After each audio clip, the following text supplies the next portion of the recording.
Welcome to our lesson on rounding off uncertain digits. In this video, we'll cover the rules for rounding numbers and go through several examples to help you understand the process.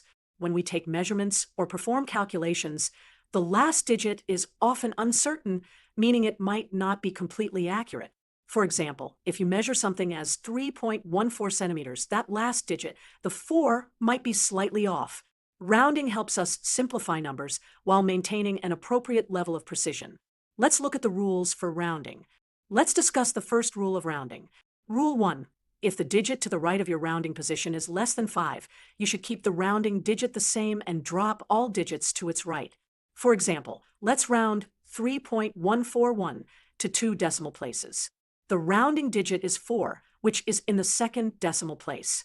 The test digit to its right is 1, which is less than 5. So, according to our rule, we keep the 4 the same and drop the 1. The result is 3.14. Let's try another example. Round 1273 to the nearest 10. The rounding digit is 7, which is in the tens place. The test digit is 3, which is less than 5. So, we keep the 7 the same and drop the 3. The result is 1270. Now, let's cover the second rule of rounding. Rule 2. If the digit to the right of your rounding position is greater than 5, you should increase the rounding digit by 1 and drop all digits to its right. Let's round 2.718 to 2 decimal places. The rounding digit is 1, which is in the second decimal place. The test digit is 8, which is greater than 5. According to our rule, we increase 1 to 2 and drop the 8. The result is 2.72. Let's try another example. Round 486 to the nearest 100. The rounding digit is 4, which is in the hundreds place. The test digit is 8, which is greater than 5. So, we increase 4 to 5 and drop the 8 and 6. The result is 500. Now, let's discuss what to do when the test digit is exactly 5. There are actually 2 common rules for this situation. The first rule, which is commonly taught in schools, is to round up if the digit is 5. Let's round 6.852 to 1 decimal place. The rounding digit is 8, which is in the first decimal place. The test digit is 5, followed by the digit 2. According to this rule, when the test digit is 5 and it's followed by non-zero digits, we round up. So, 8 becomes 9. The result is 6.9. Here's another example. Round 12.5 to the nearest whole number. The rounding digit is 2. The test digit is 5. According to this rule, we round up. So, 2 becomes 3. The result is 13. There's another rule for handling the test digit 5, known as banker's rounding, or round half to even. This rule is often used in scientific and financial contexts.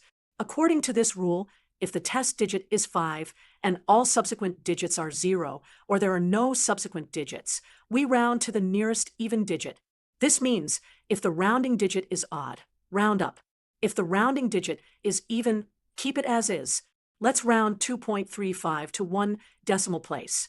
The rounding digit is 3, which is odd. The test digit is 5, with no digits after it. According to banker's rounding, since 3 is odd, we round up to 4. The result is 2.4. Let's try another example.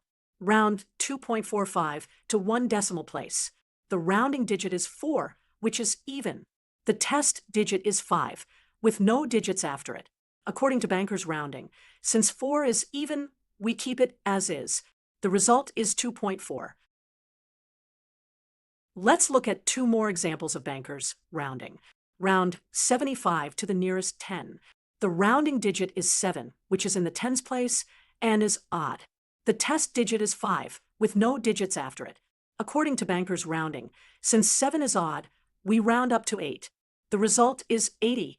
Now, let's round 65 to the nearest 10. The rounding digit is 6, which is in the tens place, and is even. The test digit is 5, with no digits after it. According to banker's rounding, since 6 is even, we keep it as is. The result is 60. Rounding is particularly important in scientific contexts where measurements involve uncertainty. For example, if you measure a length as 5.23 centimeters with a ruler that's accurate to the nearest millimeter, the last digit, 3, is uncertain. When performing calculations with this measurement, you should round appropriately to avoid implying more precision than you actually have. This is why it's called rounding off uncertain digits. We're acknowledging the limitations of our measurement tools and not claiming more precision than is justified. Let's summarize the rules for rounding off uncertain digits. 1. If the test digit is less than 5, keep the rounding digit the same. 2. If the test digit is greater than 5, increase the rounding digit by 1. 3. If the test digit is exactly 5. Common rule: round up. Banker's rounding. Round to the nearest even digit. Remember, the purpose of rounding is to simplify numbers while maintaining an appropriate level of precision, especially in contexts where measurements involve uncertainty. Thank you for watching.